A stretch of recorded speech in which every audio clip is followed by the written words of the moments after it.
just with a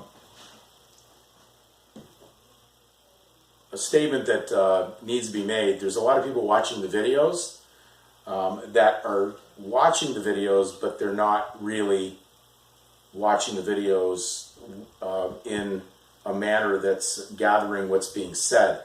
So I can't be responsible for people who gloss over something when it's put there, especially if it's only in a 5-minute video. There's a lot of the videos up there that have been placed in 5 minutes, so it's easier to digest, but they're sending in emails or making comments about things that were discussed in the videos, but then claiming that somehow they were misled by the videos, which is, that's really upon, the parties who are watching. It's their responsibility. My responsibility is to keep things as accurate as possible. And because this is a shared journey, as it was stated from the beginning when these videos went up, I was in the same, we'll call it the same ship as everybody else. We're going to call it that implied citizenship. And because we all have been kind of educated down the same line of thought by the same authorities, we need to be, doing our own due diligence. But the whole essence behind these videos was to share someone's journey going down the research, trying to put light in that dark tunnel so that we could find this out together and share it. It wasn't to, place myself as a savior. You already have a savior. You don't need me. I'm just someone who's basically doing as much due diligence as possible to simplify things and then share how I've walked this journey over the years and sharing experiences. So there's a lot of videos in the archives going back, and I do feel to some extent a little concerned of being over 400 videos or more, but that's just what it is, and it's because it's shared so much research. So there's a lot of just simplistic experience in there that anybody could have done, sharing books, references, so many things, but they're there for you because they were put there for free because I believed I received free and therefore I would give free. And there's never been a charge on this, and we have no interest in monetizing these videos to sell any information. This is not for sale. This is free. And therefore, it's just now a matter of people putting the time and really making sure that they're watching the videos thoroughly, and therefore not wasting time sending in emails or questions on things that have already been discussed. Because you can imagine what happens when you've got over 3,000 people basically subscribing to a channel, and then can you imagine if every one of them sent in a question? And the email has been actually getting really jammed in the last while, more so than I've ever seen. So it does take time, and some things I may not respond back to because I believe that it was just a matter of you going back to the videos. So even just punching in, go back to the videos or watch the videos, that still takes time to do that. So please take some time, relieve me of at least that burden and that pressure, because the videos are definitely there for your instruction. Now, the video we're dealing with today is called Authenticate. Now, there's a lot of confusion on what the government does when someone goes and takes their statement of birth record. We call that the long form in Ontario. It's the statement of birth registration, not to be confused with the wallet-sized birth certificate, or what we call the short form. There may be variations of these in different countries, but pretty much the same format is being followed. So the statement of birth record, which someone would receive one of, comes on a nice little, kind of bond paper, brown in color, brown kind of yellow, and then basically you get one of it, and you can, when you're going to be moving to another country, this one for sure they want you to have, and then they want you to go get it authenticated. But the interesting thing about the authentication is what exactly are they authenticating? So this is out of the Authenticated document for use, basically, of course the title is Authenticated document for use outside Canada, and it says, what are they authenticating? Well, what documents can be authenticated was under this, but it made a very important statement in the overview section of the form they give out at the Authentication Office. And it states, the Authentication Office does not validate the contents of documents. Okay. I had to get my head around that because I'm only going to be able to take that statement for what it says. So we're going to look at it. This is a document, correct? And there's contents on this document. I kind of say that the contents are probably within the frame. Maybe the contents really go outside the frame too, but it says that they don't authenticate the contents. But what are they authenticating?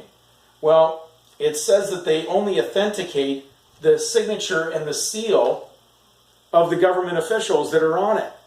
So in other words, they're only authenticating the seal outside this frame, has nothing to do with what's in there. Now, why would they not authenticate that? There would have to be a problem with that document that somehow has put a liability on the state that they would need a whole team of government legal lawyers involved to protect them. Because you don't need a lawyer unless you're guilty of something. Innocent people don't need lawyers. Only guilty people carrying a debtor title of something that doesn't belong to them and they keep claiming it and suing for it as an applicant and having the government always respond as the respondent and giving you the free 30-day free trial offer because they'll try all who try to claim that it's their title when it's not. But anyways, at the worst end, if none of this YouTube instruction works, I can always maybe do a stand-up for comedy on this. But the key thing is they're only authenticating that seal.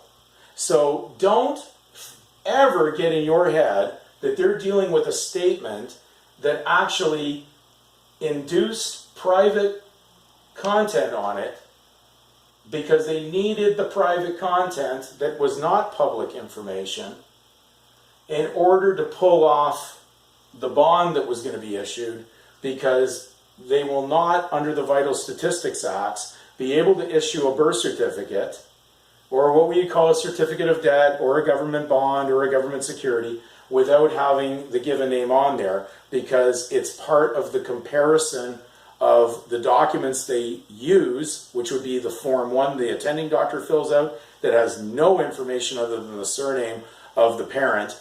And then the Form 2 is when the parents fill out information. But of course, it's just, it wasn't required by law. They couldn't ask for something that's private. And so that didn't have to be filled in because the registration only really applies to the surname, because that's the legal part of the title. The given name is not legal. It's truth. It's fact. It's a given. And that's basically non-legal. Lawyers work in fiction. Legal works in fiction. It doesn't work in truth. It works with mixing the two together to create an error. So the whole system that we're dealing with here is based on the truth that they will tell you. I know it sounds hard to believe they give you any truth, but they're actually giving you tidbits to let you know that they're not authenticating the framework of this document. Only the seal of the minister. So in reality, if I blanked everything out, it might as well just walk around with the seal of the minister. And that's what I've been telling you. They gave you the relief because a seal is the same thing as a coin or a signet ring of the king in artist language. They call that in relief. So they had to give you the signet ring of the king because this is under the Great Seal. The Registrar General's office comes under that. And therefore, their seal is the authority here. But it's definitely not giving anybody authorization. It's just a kind of a statement made. Someone just made a statement. We'll call it an accusation. It doesn't mean it's true. And that's why they're very careful on the wording that's on the top of the document for the statement of birth record. It says certified a true photostatic print of a record. They didn't say the record's true. They just said that's a true print of a record that they have on file. And so I think what's happened is we didn't take the time to look at it, and then we listened to what they call these sovereignty free man gurus who are all jumping on the bandwagon in the middle of the information without taking the due diligence behind. You need to go through the document thoroughly and look at it. Maybe just take notes. One day, maybe take everything apart on it maybe just consider that you don't know what any word means anymore, and you're going to go and look up every word on that form, and you're going to go through a dictionary, a decent one, not a convenience store one. Get a fairly thick one that has some definitions, and then try to break it down exactly what's being said on there. But this idea of assuming that you already know, big problem. And so most of the emails I get are based on people assuming, jumping, not taking the time, and you can imagine. After putting together I would just say a day-by-day experience into videos, it was done to share with you exactly what you need to do. It'd be like me saying, if I was in your shoes, this is what I would do in research. And so I'm not claiming I'm infallible. If you want something infallible, you have to be looking to your creator, which is above you, but not to me. I can make mistakes like anybody else, but I'm sharing what's there. Surprisingly, we haven't had too many people ever send us an email that ever said, oh, I found out that was a mistake. Generally, it's just people picking at things with ego, and they're not doing their due diligence. So please remember this video. It's very important.